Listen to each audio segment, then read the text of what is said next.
Hi friends, welcome to Phoenix academy. நம்ம இன்னைக்கு VAO 2016ல கேட்ட ஒரு கொஸ்டினை பத்தி இந்த வீடியோல பார்க்க போறோம். ஸோ இந்த மாதிரி கொஸ்டின் கேட்டா எப்படி ஈஸியா ஷார்ட்கட்ல ஆன்சர் கண்டுபிடிக்கலான்றதையும் நம்ம இந்த வீடியோல பார்க்கலாம். ஸோ இங்க என்ன கொடுத்துருக்காங்கன்னு பாருங்க. ஏ நடுக்கு 3, பி நடுக்கு 4, ஏ பி நடுக்கு 5, ஏ நடுக்கு 2, பி நடுக்கு 7, நீ போ வா ஹெச்சிஎஃப் காண்க அப்படின்னு சொல்லிட்டு கேட்டிருக்காங்க. ஸோ ஹெச்சிஎஃப் கேட்டாங்க அப்படின்னு வச்சுக்கோங்க.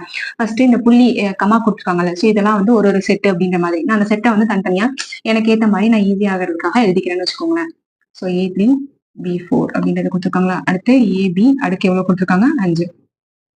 அடுத்து A2 B7 அப்படின்றத கொடுத்துருக்காங்களா. சரி, ஓகே, இதை எழுதிக்கோங்க. அதுக்கப்புறம் இப்ப HCF அப்படின்னா வந்து ஒரே மாதிரி இருந்துச்சுன்னா அதை நம்ம வெளில எடுத்துருவோம். ஸோ இப்போ இங்க வந்து 3லயுமே செட்லயுமே ஏன்றது இருக்கு. இப்ப நான் ஏ வெளில எடுத்துறேன். ஸோ இங்க பின்றது இருக்கு, நான் பிஏ வெளில எடுத்துறேன். இப்ப இது ரெண்டையும் வெளில எடுத்தாச்சு. இப்ப ஹெச்ன்னு வச்சுக்கோங்களேன். ஹெச் அப்படின்றது ஹை.